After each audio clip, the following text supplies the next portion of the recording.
જય સ્વામિનારાયણ. આજના દર્શન. જય ગણપતિ દાદા, જય કષ્ટભંજન દેવ, જય સ્વામિનારાયણ. આપણે તો આખો દિવસ એ જ ચિંતન અને ધ્યાન રાખવાનું છે કે ભગવાન સિવાય બીજે ક્યાંય હેત થઈ જતું નથી ને. ગુડ મોર્નિંગ, જય સ્વામિનારાયણ, જય સિયારામ, જય શ્રી કૃષ્ણ, જય માતાજી. ઓમ નમઃ શિવાય. સિદ્ધેશ્વર મહાદેવની. આજે 20 માર્ચ એટલે કે વિશ્વ ચકલી દિવસ. દર વર્ષે 20 માર્ચ વિશ્વ ચકલી દિવસ તરીકે ઉજવવામાં આવે છે. એક સમયે વિશ્વનું સૌથી સામાન્ય અને ટોળાબંધ જોવા મળતું આ નાનકડું પંખી આજે જીવન સંઘર્ષ માટે ઝઝૂમી રહ્યું છે અને કમનસીબે હારી રહ્યું છે. વિશ્વભરમાં અને ખાસ કરીને ભારતમાં પણ ચકલીઓની સંખ્યા ખૂબ ઝડપથી ઘટી રહી છે. જો તેમને બચાવવા માટે માનવજાત કંઈ નહીં કરે તો આ ચકલીઓ ખૂબ ઝડપથી હંમેશા માટે લુપ્ત થઈ જશે. કવિ રમેશ પારેખે લખેલી એક રચના. મારો વૈભવ રંગમોલ, સોનું ને ચાકર ઘાડું, મારે ફળીએ ચકલી બેસે તે મારું રજવાડું.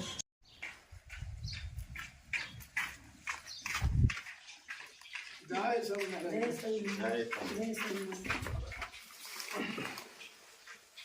કેમ છે બેન? હારું ભાઈ, તમારી દયાથી હારું છે. દયા બેન ભગવાનની, ઉપરવાળાની. કેમ હાલે છે? હાલ્યા કરે.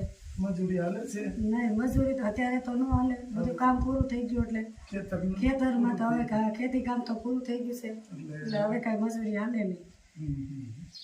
કેમ ગયો? એ તો આંગણવાડીએ ગયું છે, બેબીઓ છે એ સ્કૂલે વહી ગયું છે. બાકી આમ કઈ તકલીફ અમે જઈ ગયા હતા એમાંથી આજે હાલે શું કઈ થોડુંક છે? હા, થોડુંક છે. હા, એટલે એમાં અમે પછી સમાચાર આવ્યા હતા કે બેન હવે ખૂટવા આવ્યું છે. એક બેન હતા ઝાઝા સહી એટલે હું તે તેલ છે, કોઈ સાકર છે, એવું વધારે મારે જોઈએ. એવું વધારે જોઈએ. અને છોકરાઓ નાના હોય નાના હોય એટલે એટલે હા. એ વસ્તુ બીજું કઈ હોય નહીં, શાક રોટલા જ ખાવાના હોય, બીજું શું ખાવાનું હોય. આ પણ મારા વિજ્ઞાન બેન એવું છે. બેનના હસબન્ડ ધામમાં જતા રહ્યા છે અને 4 દીકરીઓ છે, નાની નાની, અને એક દીકરો. દીકરો બેન કેવડો થયો? 3.5 વર્ષનો. 3.5 વર્ષનો દીકરો થયો અને 4 દીકરીઓ બેનને છે. અને એના હસબન્ડ ધામમાં વહી ગયા. આની પહેલાં આપણે આપી ગયા હતા, એ હજી ચાલે છે બેનને, કે થોડું ઘણું હવે હશે એમ. એટલે આજે પાછું ફોન આવ્યો કે મારે ખૂટવા આવી ગયું છે, તો બેનને આજે આપણે આપી દઈ. કીટ માટે સ્પેશિયલ બેન તમારા માટે જ આવ્યા છે કે તમારી એક ઉપર છે અને એ હવે ખેત મજૂરી સુમિતભાઈ તેજલબેન 2-3 વખત મને ફોન કરીને પૂછ્યું કે તમે કયો તો એ ભાઈઓને મેં કહ્યું. મેં કીધું હું ન કહી શકું, મારા નથી. ના બેન, તો ભાઈઓ કીધા છે તો પછી થોડું એમાં એવું હોય કે નથી એમ કે તો હું કહી દઉં, તમે ન કહી શકો. ના ના, બહુ જો એક તો જાણે નાની ઉંમરમાં તમારે દુઃખ પડ્યું છે, બરાબર છે. અને ખેતી કામમાં તો પછી કેટલું હાલે. ન હાલે. ખેત મજૂરીમાં તો શું છે કે અત્યારે અત્યારે તો ઉનાળાનું કઈ કામ ન હોય, કોઈ વસ્તુ ન હોય. એટલે છોકરાને ભેગા લઈ જાવ. છોકરા નાના નાના તોય એટલા છોકરા છે. 3.5 વર્ષના બાબાને મેકીને બેન ખેત મજૂરીમાં જાય છે. પણ શું કરવું, નકર કઈ રીતે ચલાવવું, ગુજરાન ચાલે જ નહીં. એટલે ભગવાન છે, કાલ સવારે દીકરો મોટો થઈ જાય, બધું દુઃખ તમારું જે ભગવાને દુઃખ આપ્યું છે ને બેન, એને સહન કરવાની શક્તિ પણ એને જ આપવાની હોય. થોડુંક અત્યારે આપને લાગે કે નવું હોય ત્યારે થોડુંક લાગે, પણ પછી ધીરે ધીરે કરતા એના પપ્પાનું જગ્યા એ સંભાળી લે, પછી નો વાંધો આવે. પછી તમારે અટાણે કહેવત છે ને કે ભગવાન નાનપણનું દુઃખ દેખ્યું, ગણપણનું દુઃખ બેન રોવાય નહીં. ભગવાને જે ધાર્યું હોય એમાં તો આપણું ન હાલે.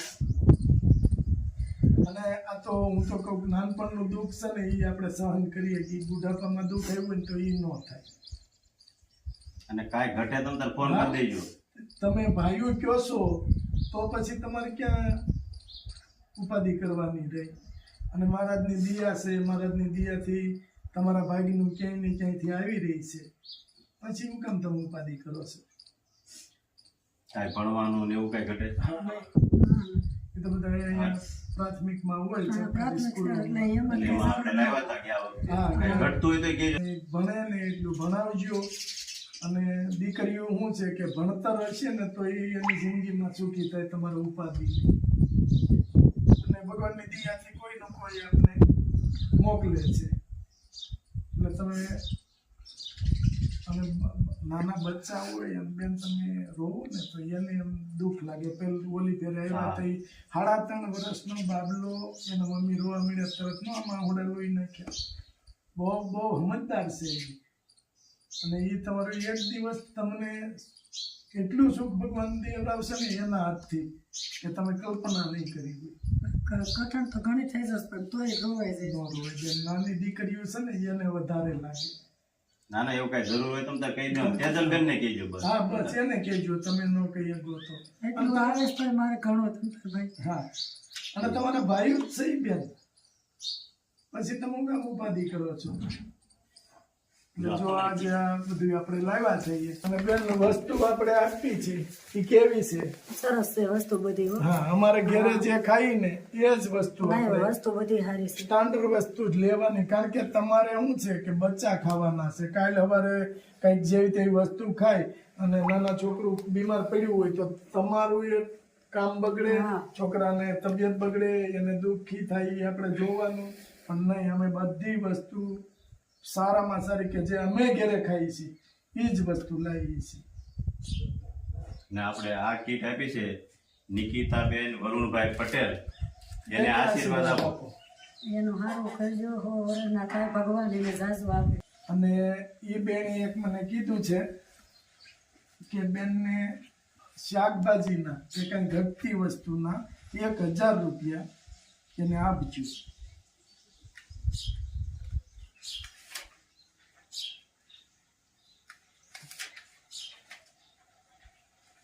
એના 1000 રૂપિયા. માતાજી સુખી રાખે હો વરના કરી બેનને. બસ. અને 1000 રૂપિયા એ આપ્યા છે ને બેને, આ 100 રૂપિયા એક અમારા તરફથી, એટલે 1100 માતાજી રૂપિયા. સુખી રાખે બરાબર. હો વરના થાય. હવે બેન કાંઈ તમારે ઉપાધિ કરવાની નથી. જે કાંઈ ઘટતું હોય ને તમે કહેજો ખાલી તમને. ફોન કરજો અમને. કારણ કે અમે હું થોડા દૂર રહીએ એટલે ખબર ન હોય. આપણે ગામમાં હોય ને તો અમે આટો ફેરો મારી કે બેન શું છે કેમ છે. સુમિતભાઈ તેજલબેનનો ફોન કરીને પૂછ્યું હતું કે રેખાબેનને કે પૂછી જોઉં હા તો હું વસ્તુ ઘટે છે પછી હા, હાલે છે ભાઈ હાલે કરે કે પછી મેં કીધું કોઈક દેતું હોય તો પછી ન કહી શકું. એવું ન હોય બેન. આપણે તમ તારે કાલ સવાર તમારે બાબો છે કામે ચડી જાય અને ભગવાનની દયાથી હાજર નરવો ભણાઈને ખૂબ આગળ વધે હા. અને કામે ચડી જાય અને તમારું ઘર પણ સારી રીતે પાળે ને. બસ એ બસ. ભગવાન પાસે માંગી બસ. અને બેનોને હાચવી લે. હાલો બેન તો જય જય સ્વામિનારાયણ. સ્વામિનારાયણ ભાઈ જય જય સ્વામિનારાયણ. સ્વામી. હાલો બેન જય સ્વામિનારાયણ. કાંઈ એવું હોય તો ફોન કરજો અને ઉપાધિ ન કરતા આવજો. હાથ પંખની રક્ષા કરે છે, માવતર છોકરાની રક્ષા કરે છે, એમ ભગવાન પોતાના ભક્તની રક્ષામાં જ બેઠા છે. ગુણાતીતાનંદ સ્વામી આ વાતમાં ભગવાન અને ભક્તના ભક્ત વત્સલની સમજણ કરે છે. કહેતા કે ભગવાન અને સંત દરેક પ્રકારે ભગવાનની પોતાના ભક્તની રક્ષા કરે છે. આખી વાતમાં બધા ઉદાહરણ આપી દીધા. આંખ પાપણ છે, કાંઈ જીવાત આવે તો તરત આપણી આંખ આમ પાપણ આવી જાય છે. કોઈ પણ આપણને વ્યક્તિ મારવા આવે કે આમ ગળું પકડવા આવે તો સીધો જ આપણો હાથ આડો કરી લઈએ છીએ. અને માવતર છે પોતાના છોકરાની રક્ષા કરે. નાનું બાળક હોય, સગડી હરકતી હોય કે કંઈક ચપ્પુ બપ્પુ હાથમાં લે તો પકડવા દે, ન પકડવા દે. એને ખબર છે કે આને જે સમજણ પડતી નથી અને જો હાથમાં લેશે કે આગળ દીવો પકડવા આવશે તો દાઝશે, તો માવતર પણ પોતાની છોકરાની રક્ષા કરે છે. એમ અહીંયા ભગવાન પણ ભક્તોની રક્ષામાં બેઠા છે. હવે રક્ષા છે ને અનેક પ્રકારે, મહારાજે કીધું ને ગુણાત્યાસ કે અનેક પ્રકારે રક્ષા કરે. આપણે કંઈ ચિંતા આવે તો ભગવાનના માથે ઢોળી દેવું, કારણ કે એ બળિયા છે. એમના બળે બધું થાય પણ આપણા બળે કાંઈ થાય નહીં. જેમ પ્રહલાદની રક્ષા કરી હતી. તો અહીંયા રક્ષા એટલે આદિ ભૌતિક, આદિ દૈવિક અને આધ્યાત્મિક રક્ષાની વાત કરે છે. આપણે એક બોધ કથા સાંભળીએ છીએ, ગજેન્દ્રની આત્મકથા. મહાભાગવતમાં આખો પ્રસંગ છે કે ત્રિકુટી હિમાલયનો પર્વત હતો અને ઘનઘોર જંગલમાં ગજેન્દ્ર કરીને એક હાથી હતો, એના પરિવાર સાથે રહેતો હતો. એક દિવસ બધા હાથી, ગજેન્દ્ર હાથી, પછી આંધણી ને બધા બચ્ચા બધા જંગલમાં ફરતા ફરતા સરોવર કાંઠે પહોંચ્યા અને ગરમીનો સમય હશે, થાકી ગયા હતા, પાણીની તરસ લાગી હતી અને આવું સુંદર સરોવર આગળ આવ્યું. અત્યારે ઉનાળાનો સમય છે, આપણે હાલીને નીકળ્યા હોય અને કોક આપણને શેરડીનો રસ ઠંડો આપે તો કેવી મજા પડે. અને સ્વામી બોલાવે કે આવો આપણે સ્વિમિંગ પુલ ચોખ્ખો સાફ કરીને તૈયાર કર્યો છે તો બધા નાવા પધારો. અને નહીં આવી ગરમીમાં તો કેવી શરીરમાં ધાડક થાય.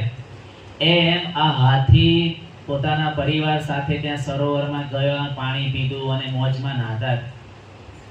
એવામાં અચાનક મગર આવ્યો અને પેલા હાથીનો પગ પકડી લીધો.